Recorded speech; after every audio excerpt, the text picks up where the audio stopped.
On March the 19th, agents of the Alcohol, Tobacco, and Firearms Agency, ATF, went to the home of Bryan Malinowski, the executive director of the Little Rock, Arkansas airport, and as such, happens to be the highest paid city employee in Little Rock.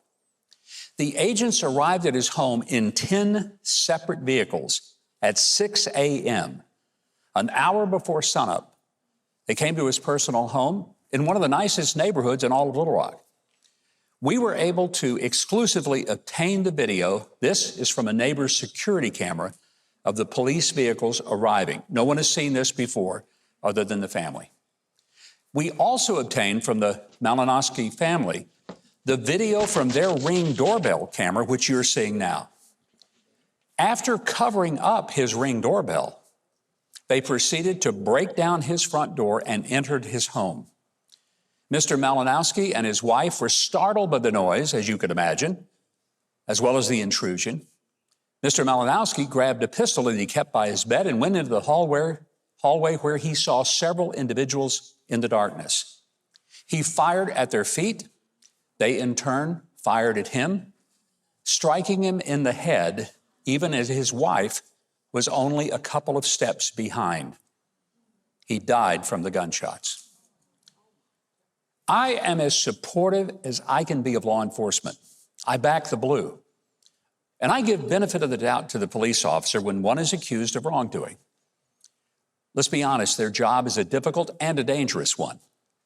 But incidences like this are deeply disturbing and demand transparency and answers. And the answers have not been forthcoming.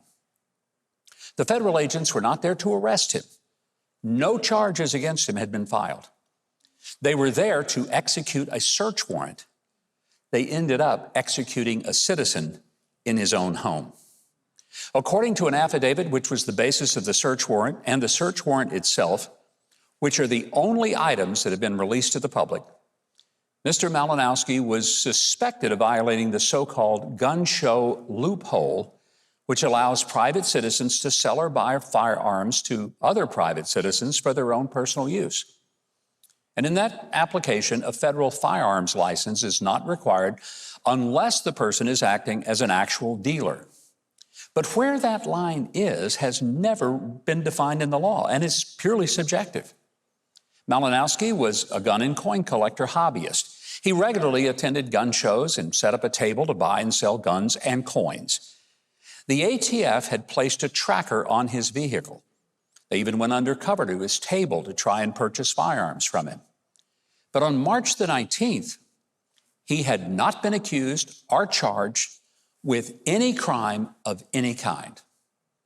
One of the attorneys who served as chief legal counsel for me when I was governor was later a U.S. attorney. He's now representing the Malinowski family to get answers regarding the armed raid on the home at 6 a.m. that resulted in his fatal shooting.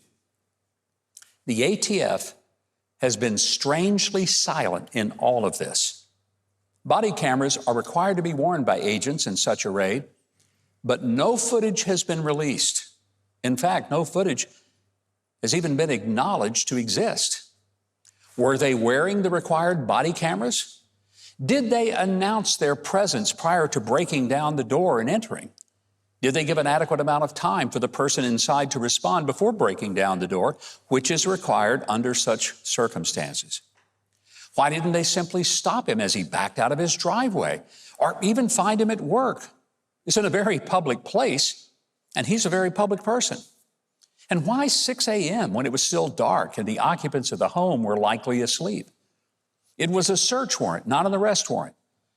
And why were 10 police vehicles and multiple agents needed to search his home, and for what were they searching? The federal agencies have failed to provide any answers that his family and, frankly, the public have a right to know. I want to be on the side of law enforcement. I want officers and agents to take every measure to protect themselves. But should law enforcement escalate a search warrant to the level of a hostage rescue? And is there a trend to use excessive force to carry out legitimate law enforcement duties, perhaps as a way to intimidate people with a show of force that is more a military action than a police action? Right here on this show, we've talked with Peter Navarro, a 74-year-old economist who was arrested at the door of an airplane that he was boarding in Washington to travel to Nashville in order to appear on our show. He lives 50 yards from the front door of the FBI. So why did they wait until he was at the airplane boarding door to publicly arrest him, handcuff him, and put him in leg shackles? Just last week, Steve Baker, a journalist with Blaze TV, was on this show. He told of his arrest, bound in leg irons, all of this happening 3 years after he covered the January 6 riots at the Capitol. You may remember a few weeks ago, we had Paul Vaughn on the show, a father of 6. And he came to describe his arrest at 7 o'clock in the morning at his home when 4 cars of federal agents arrived at his home and handcuffed him in front of his children. What did he do? He prayed and sang in protest at an abortion clinic near Nashville some 3 years earlier. Tonight, I call on the ATF and the Department of Justice to provide answers as to why people are having their homes raided by SWAT teams for the mere suspicion of process or paperwork crimes. And what is the justification to break down a door at 6 a.m. and shoot a citizen in the head? And did the agents themselves follow the law that requires body cameras, an announcing of their presence and their intention? If so, release the video. And if not, why not? Who will be held accountable? If you haven't done it recently, read the Bill of Rights. It wasn't written to give the government the right to break into your home and shoot you. Every single one of the 10 amendments constituting the Bill of Rights explicitly limits the government in order to protect your freedom.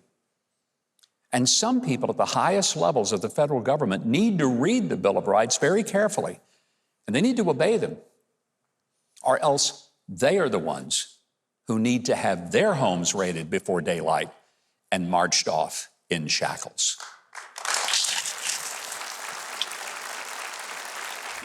If you haven't subscribed to the channel yet, I hope you will now.